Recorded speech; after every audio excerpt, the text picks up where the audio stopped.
Big boss season 6 തിരശ്ശീല വീഴുന്ന സമയത്ത് നമ്മുടെ ജിൻഡപ്പൻ ടൈറ്റിൽ വിന്നറായി വരുമ്പോൾ അദ്ദേഹം വിജയിച്ചതിന് ഒരുപാട് റീസൺസ് അതിന് പിറകിലുണ്ട്. ദ ഫസ്റ്റ് തിങ് ഇസ് ജിൻഡപ്പൻ ഒരു വലിയ കോൺസിസ്റ്റന്റ് പ്ലെയർ ആയിരുന്നു.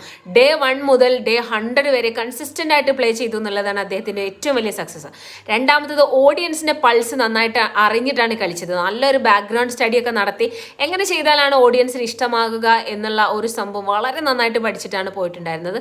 പിന്നെ മൂന്നാമത്തത് റസ്മിനും അതുപോലെ തന്നെ കുറേ പേര് ഇദ്ദേഹത്തെ മണ്ടനാക്കി. പക്ഷെ ഇദ്ദേഹം നല്ലൊരു മൈൻഡ് പ്ലെയർ ആയിരുന്നു. ആളുകളെ എങ്ങനെ കറക്കി വീഴ്ത്താം എന്നുള്ളതിനെ കുറിച്ച് വളരെ ഇന്റലിജന്റ് ആയിട്ട് വർക്ക് ചെയ്തിട്ടുണ്ടായിരുന്ന ഒരു വ്യക്തി ജിൻഡപ്പനായിരുന്നു. പിന്നെ എന്ന് പറഞ്ഞു കഴിഞ്ഞാൽ ഇദ്ദേഹത്തിന്റെ ഡെഡിക്കേഷൻ ആൻഡ് ഹാർഡ് വർക്ക്, എന്തൊക്കെയാണെങ്കിലും കപ്പ് കിട്ടണമെന്നുള്ള ഇദ്ദേഹത്തിന്റെ ഒരു ഡെഡിക്കേഷൻ തന്നെയാണ് ഈ ഒരു സ്റ്റേജിലേക്ക് ഇദ്ദേഹത്തെ എത്തിച്ചിട്ടുള്ളത്. So I feel so happy. എനിക്ക് പേഴ്സണലി കൂടുതൽ ഇഷ്ടം അഭിഷേകിനായിരുന്നെങ്കിൽ കൂടെ ജിൻഡപ്പൻ കപ്പടിച്ചത് ഭയങ്കര ഡിസേർവിംഗ് ആണ്. നിങ്ങൾക്ക് എന്താണ് ഇതിനെക്കുറിച്ച് പറയാനുള്ളത് എന്ന് താഴെ കമന്റ് ചെയ്യാം. നമുക്ക് അടുത്ത വീഡിയോ കാണാം. ബൈ.